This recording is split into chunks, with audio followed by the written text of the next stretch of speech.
¿Qué tal, amigos? Qué bueno que nos acompañan en una emisión más de su programa de Pasta Dura. Soy Samuel Gómez Luna Cortés, que ya sabe que nosotros buscamos que en este espacio usted pase un momento agradable, que se incentive el pensamiento, porque aquí hablamos para las masas, pero las masas encefálicas. Y en esta ocasión me da mucho gusto presentar a la doctora Angélica Peregrina en el mundo académico, en el mundo de la investigación y sobre todo, doctora, pues una de las grandes estudiosas en torno a la educación en Jalisco. Muchas gracias por acompañarnos. No, encantada de estar aquí, pero bueno, se nota que eres mi amigo, mucha crema a los tacos. Y tu ahijado además, aunque lo que me niegues, eso, madrina. No, eso no lo niego. Doctora, no, encantada de estar aquí. ¿Dónde nace este gusto por la investigación? Pues mira, yo de chica me leía todo lo que caía en mis manos. Me le escondía a mi mamá para no ayudarle a las tareas de la casa para leer. Peleaba con mis hermanos por el Jueves de Excelsior, por las caricaturas. Y en mi casa, pues mi papá procuraba que siempre leyéramos algo. Y a la hora de la comida era el debate, ¿verdad? A ver cuál noticia fue hoy y demás. Total, en casa se me fue inculcando este gusto por la lectura. Y de esas lecturas, pues lo que más me gustó fue la mitología. ¿Eso fue lo que te atrapó? Sí, eso fue lo que me atrapó. ¿Sí? Recuerdo una colección que había de libro de oro de los niños y demás, y traía unas ilustraciones muy bonitas, y entonces yo me la pasaba leyendo eso y me imaginaba, ¿no? Los griegos, luego los romanos, en fin. Y ahí empezó mi gusto por la historia. Sí. He de decirte, nunca he confesado este pecado, que en secundaria, como me gustaba también mucho el deporte, pues me la pasaba jugando. Y reprobé historia. ¿Cómo? Para que veas. Y andando el tiempo, bueno, pues el gusto por la historia fue creciendo. Yo estudié en la Escuela Normal de Jalisco para profesora de enseñanza primaria, y en aquellos años pues había miles de egresados de las escuelas normales y solo unos cuantos alcanzaban chamba, ¿no? La plaza. Yo alcancé una plaza federal, pero no en el ámbito urbano, sino en una población en Volcanes, cerca de Mascota. Y mi papá dijo que por ningún motivo te iban a mandar allá. Pues, ¿cómo crees? ¿No? Entonces de ahí hice un interinato. Don Ramón García Ruiz era el jefe del Departamento de Educación, amigo de mi papá. Entonces hice un interinato aquí en una escuela en la Colonia Independencia. Y yo decía, bueno, ¿y qué voy a hacer en las tardes? Y luego pensé en inscribirme en la Facultad de Filosofía y Letras. Primero pensaba en la carrera de letras. Y luego recordaba la gramática y todas las conjugaciones. Ay, no, están mejor los cuentos, ¿verdad? Y todas las cosas que la historia abarca. Y me inscribí en la carrera de historia. Y ahí empezó realmente mi descubrimiento de la historia como disciplina. Nada fácil, ¿verdad? Había que leer muchísimo. Claro. Había que estudiar, además, pues cosas antiguas de todos lados del mundo y demás. Sin embargo, el gusto por la historia, bueno, pues ahí se forjó. Todos salimos de la facultad con la plena conciencia de que era mínimo lo que sabíamos. Pero no salieron con nada. Esa certeza. Bueno, por lo menos un grupo de amigas y yo teníamos esa certeza, porque pues era muchísimo lo que nos hacía falta por conocer. Y luego yo empecé a trabajar en el Archivo Histórico de Jalisco, y por las mañanas catalogando documentos, y pues ahí fue creciendo más mi interés por el pasado. Y catalogando justamente en el Archivo Histórico el ramo de instrucción pública, pues empezó el gusanito también por la educación, ¿sí? Dado que yo había estudiado en la normal y veía los documentos de lo que se trataba de los liceos de varones, las escuelas primarias y demás que hubo en el pasado, los reportes y eso. Y de ahí creció mi interés por estudiar la historia de la educación en Jalisco. Doctora, cuando usted estudió, ¿de alguna manera ya existía o estaba por lo menos en los planes de estudio centrarse en la historia de Jalisco? No.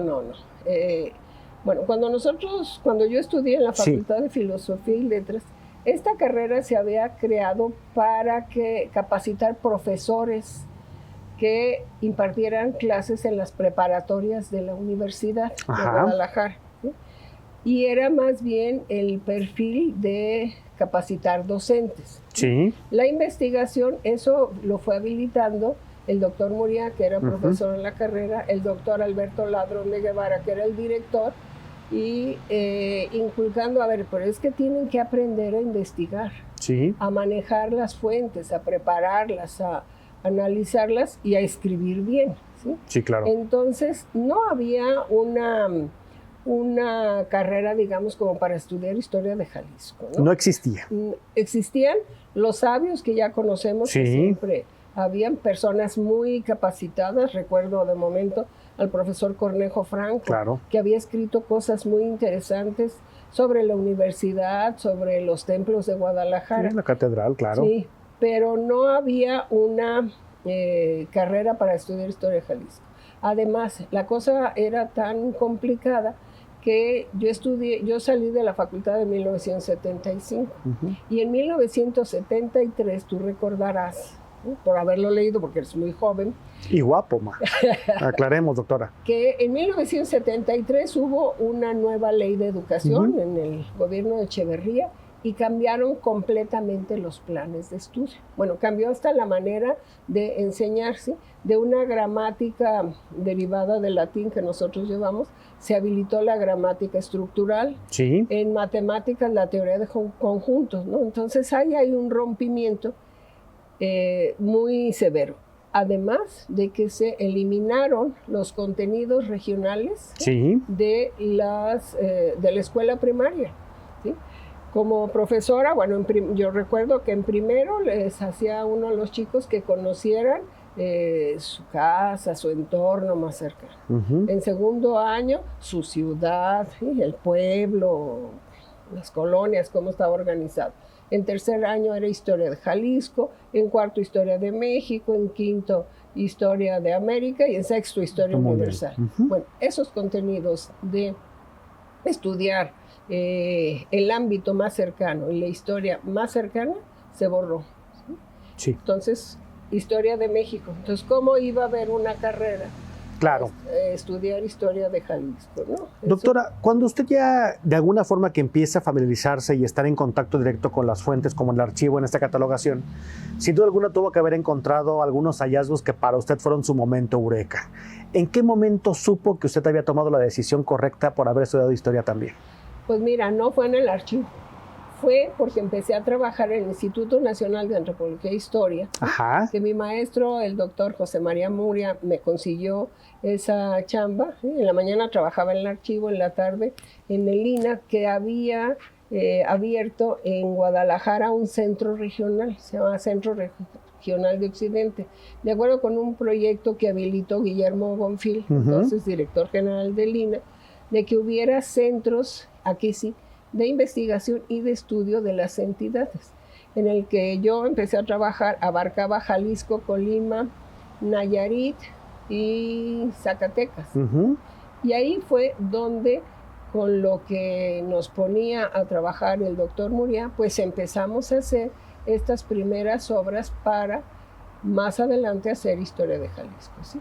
Estas obras, digamos, de obra negra, como por ejemplo catalogar las misceláneas de la biblioteca pública, ¿sí? Que eran 810 volúmenes que estaban ahí cuidados muy bien por el profe Cornejo Franco, ¿sí? Que no dejaba entrar a nadie, si no quería, a nadie, pero que llevaba muy buena amistad con José María, y entonces nos dejó hacer el catálogo de las misceláneas, ¿no? Entonces, con el material del archivo, con las misceláneas y demás, pues era mucho lo que había que ¿Qué es una miscelánea, doctora? A ver, es un volumen que se forma, ¿sí? Empastado con varios cuadernillos, ¿sí? Puede ser de una temática afín o puede ser miscelánea. De lo que encuentres, de lo que cae. Pues ese fue el tesoro con el que empezamos en la biblioteca pública y luego empezamos a descubrir que había muchísimas cosas más. Sí. Ahí está el archivo de la audiencia de Guadalajara, el archivo de la antigua Universidad de Guadalajara, ¿sí? Y entonces ahí se fue enfocando mi interés justamente por esas cosas de de educación. ¿Y en qué momento decides o la vida te pone a que escribas tu primer texto ya, tu primer libro en torno a la historia? Pues mira, lo primero que escribí, antes incluso que terminar mi tesis en la licenciatura, fue para Historia de Jalisco. Porque eso nada más. Empezamos a hacer Historia de Jalisco. Y yo estaba haciendo una tesis sobre la división territorial de Jalisco del Imperio, y fue lo primero que empecé a trabajar, a escribir, ¿sí? Eso. Y luego en un boletín que había del Archivo Histórico de Jalisco, pues también algún artículo pequeño y demás, que con eso empezamos. Y luego viene una circunstancia de que fallece el profe Cornejo Franco. A Helen Ladrón de Guevara, que era la directora del archivo, la nombran directora de bibliotecas de la Universidad de Guadalajara, y llega al archivo histórico a dirigirlo Carmen Castañeda. Con esa vocación de maestra que siempre tuvo, pues nos ponía a escribir, a hacer ejercicios, nos enseñaba nuevas técnicas y demás, y ahí empecé con algunos artículos. Y ya cuando terminamos Historia de Jalisco, yo terminé mi tesis, que fue sobre la Escuela Normal de Jalisco. O sea, que esa fue tu consagración en torno a la investigación de la educación. Consagración, achícale al drama, ¿verdad? Pero sí, la certeza de que eso era lo que me gustaba hacer. Doctora, ¿problemas o situaciones por ser mujer y meterte a estos vericuetos tuviste? Pues fíjate que no. Bueno, yo me crié tenía 3 hermanos mayores. O sea, que entendiste a los carambazos, ¿verdad? Entonces, sí, con mis hermanos y demás, yo el diario andaba pegada con ellos, pues, y además nos trataban en la casa igual, a hombres y mujeres, ¿sí? Entonces, nos dejaban hacer muchas cosas, y a mis hermanos los ponían a hacer muchas cosas que decían que eran de mujeres, lavar los trastes, tender su cama. Entonces, yo no sentí, digamos, esa discriminación por ser mujer y demás. Al contrario, en el archivo éramos mucho más mujeres, empezando por la directora, que varones, ¿sí? Y le entramos a limpiar los papeles que estaban en una bodega por la calle de Manzano, cajas llenísimas de polvo, a bajarlos, a limpiarlos, a aspirarlos, cárgalos, sube, baja. No, yo no sentí. ¿Nunca sentiste ese tipo de una diferenciación por ser mujer? No. Ahí, además, las mujeres llevábamos en el archivo histórico la batuta, ¿verdad? Porque no, sin duda alguna. Y además con un orden. Vamos a tirar una pausa, doctora, si me lo permite. Claro. Y enseguida regresamos para seguir platicando más sobre pues esta apasionante historia, creo yo, sobre la educación de Jalisco, y más de primera mano, gracias a la doctora Angélica Peregrina, que esta tarde nos acompaña.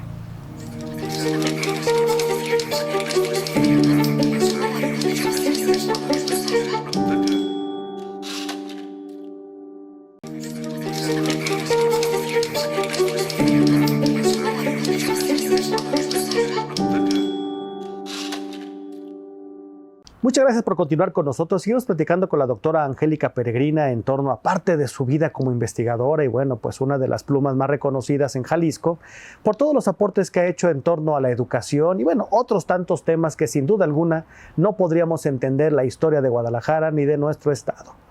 Doctora, cuando usted habla de que se apasionó realmente por la forma en que los tapatíos, los jaliscienses nos hemos educado a lo largo de la historia, actualmente parecería lo más sencillo saber que hay escuelas, que de alguna forma no solamente es obligatorio, sino que ya se da por asentado que siempre hubo escuelas de diferentes categorías y de diferentes grados. Pero a lo largo de sus investigaciones, pues creo que usted nos ha demostrado que no siempre fue tan fácil como parece narrarlo. Así es, el acceso a la educación no fue, digamos, abierto para todo el mundo en el pasado, ni tan sencillo acceder a ello. ¿Elitista? Pues eran cuestiones también presupuestales, ¿no? Había intenciones, bueno, en el periodo colonial era básicamente educar primero a los hombres y después a las mujeres, ¿no? El proceso para enseñar a leer y escribir en el pasado no era simultáneo. Primero se enseñaba a leer y después escribir. ¿Ah, sí? Sí, con el silabeo y el catecismo de Ripalda. Y muchas veces a las niñas ya no seguían ese proceso, para que nada más supieran leer y acatar órdenes, ¿sí? Claro. Entonces, y los varones, bueno, sí aprenden. Y las opciones que había eran, escuelas que pegadas a las parroquias, ¿sí? O la gente, ya sabemos que la oligarquía y demás tenía la manera de educar a sus críos de una u otra forma, pagaba preceptores o lo que fuera, y los formaban. Los formaban, los capacitaban hasta cierto nivel ya para que entraran, ¿no?, al seminario o a la universidad. Pero las mujeres no, las mujeres se quedaban siempre rezagadas. A partir de la consumación de la independencia y más bien del nacimiento del Estado de Jalisco, se establecen estas escuelas municipales que tienen el apoyo de los ayuntamientos, pero luego se vuelve una carga para los ayuntamientos. Sí, claro. Y no había tantos. Ponían la de niños y luego la de niñas se quedaba a la mitad, no eran escuelas mixtas, separados siempre, y era muy complicado acceder a esta educación. Y no entraban todos, aunque la población fuese en aumento, no era para todos. Paulatinamente se fue abriendo la cobertura, ¿sí? Doctora, pero mucho más en el ámbito urbano que en el rural. Claro, perdone. Y más o menos aquellos niños o jóvenes que estudiaban, ¿tenemos alguna referencia a las edades promedio? Sí, claro. Los párvulos, o sea, antes de empezar, eran como entre 6 y 7 años. Y a los 12 años ya estaban más o menos capacitados. Eran 4 años elementales. Había 2 años más, ¿sí?, para quienes deseaban continuar los estudios. Las opciones que seguían eran el liceo de varones, ¿sí?, o de niñas de la segunda mitad del siglo XIX, que era donde se impartía esta educación que hoy llamamos media, ¿sí?, enseñanza media, la secundaria, la media superior y la prepa, ¿sí? El liceo eran 5 años. Y de ahí ya estaban preparados para ir a la universidad o al Instituto del Estado, según el régimen gubernamental, ¿sí? Porque la universidad se abría con los conservadores, llegaban los liberales al gobierno, la cerraban y abrían el instituto, y así se fueron alternando durante toda la primera mitad del siglo XIX, ¿no? Entonces, los que llegaban ya a esta educación media y luego a la superior, pues eran los que tenían resuelta la vida. Los papás tenían suficientes recursos para darles de comer, comprarles los libros, etcétera, etcétera, ¿sí? Y en esas condiciones, doctora, cuando usted menciona de que para empezar estaban divididos, me refiero a hombres y mujeres, sí, la educación, si tenemos de alguna forma la certeza o se conoce si lo que se les impartía eran lo mismo. Bueno, los elementos rudimentarios de la cultura, sí. A leer, escribir, lo básico, a contar, las operaciones básicas, ¿sí?, suma, resta, multiplicación y división. Y luego a los niños se les enseñaban algunas otras cosas, ¿no? Geografía, algo de historia, cronología. Y a las niñas, recuerdo muy bien esta expresión, las labores propias de su sexo.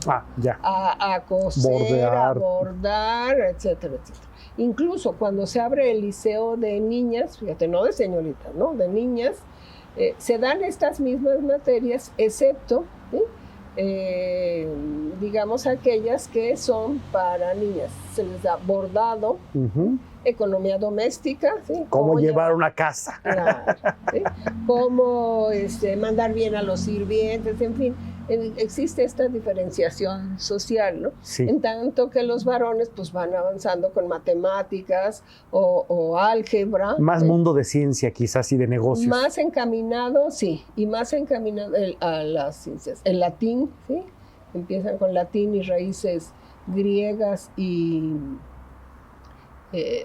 para ir avanzando en estas 3 opciones que eran las, digamos, generales que se ofrecían, ¿no? Las liberales, las llamadas profesiones liberales, que es jurisprudencia para abogado, medicina, farmacia que se habilitó, e ingeniería. Las de ingeniería se luchó mucho, sobre todo en la segunda mitad del siglo XIX, por habilitarlas, pero como que no eran tan del agrado de los jóvenes, ¿no? Pocos estudiantes, hubo muy buenos ingenieros, pero no siguieron tanto la carrera. al grado que cerraron la facultad o la escuela de ingeniería casi a fines del siglo XIX. Doctora, y por ejemplo, las mujeres que podían asistir tanto a esta formación básica, me imagino que tampoco eran un número muy considerable dadas las condiciones, ¿o estoy equivocado? No eran grandes grupos, digamos. Grupos, no. El liceo de niñas, los grupos que serían de 40, 50 alumnas, y en 5 años también, pero ya a finales en el último tercio del siglo XIX, sobre todo con el gobierno de Ramón Corona, se habilita en el liceo de niñas cátedras de pedagogía, para que con esta capacitación pudieran ser profesoras de primaria, ¿sí? Y ahí es donde empieza pues la enseñanza normalista como una opción para las mujeres, ¿sí? Porque las mujeres, como capacitarlas para que se integraran al mercado de trabajo, no era ese el propósito. Claro. Sin embargo, con la enseñanza normalista pudieron aspirar a conseguir un trabajo, ¿sí?